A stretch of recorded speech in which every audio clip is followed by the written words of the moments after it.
We have a vine that is growing up and choking our maple tree. What is it, and how do we kill the vine? So let's want to kill the vine. Yes. So what do we think that is? Well, I think it's English ivy. What do you think? I think it's English ivy. Heterohelix is what it is. And it's an old vine because it's gotten up to the upper canopy. So it's getting all of that good sunlight to the point it's actually producing berries. Yeah, you won't see that on young ivy. So that's what makes me think it's an old vine because it's actually producing those berries. And it's kind of funny because the leaves actually start changing shapes. You know, there's a heart-shaped leaf and then it's like truncated, you know, after a little while. So it's kind of unique that way, but tough. And you know, a lot of people think that the ivy is feeding off of the trees, but it's not. It's using the tree kind of as a trellis, trying to reach the sun, right? And but it can be harmful to trees if it gets so big that it shades out the canopy of that tree. So it is important to control English ivy, especially if it's immature trees that you want to keep. That's in your right, property. because it's attached to the tree with aerial rootlets, what those are. And you're right, it'll get all the way up to the upper canopy and start shading that tree out. On some of your weaker trees, they might bend, break. Yeah. You know, so you have to be careful with that. So how do you kill the vine, you think? Well, there's really only one thing that you can do when it's gotten to that point.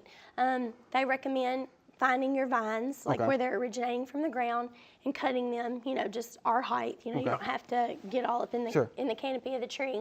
You're cutting off that source for nutrients, because like I said, the tree's not feeding the ivy.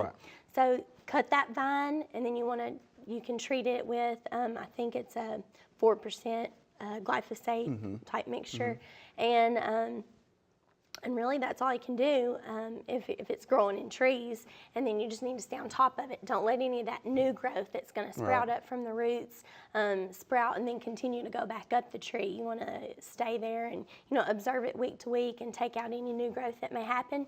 And what you've cut off, that's up in the canopy, will eventually just shrivel and die. It'll eventually die. Yeah, and I mean, it won't look real pretty for a while up there, but eventually it'll go ahead and fall off. Right, and you can see from one of those pictures where it looked like they may have tried to pull some of it off the tree, but yeah, if you just cut it, it'll die. Yeah, it just doesn't look good aesthetically, but it'll get the job done. You just have to be patient, especially in the summer, you know, in the heat, it'll dry up and it'll just pretty much go away. And if you try to pull it off, you're kind of leaving some open wounds on the bark of the tree. That's right, because you're going to take off some of that bark. Right, and so if you just let it happen naturally, the tree can heal itself as the ivy dies.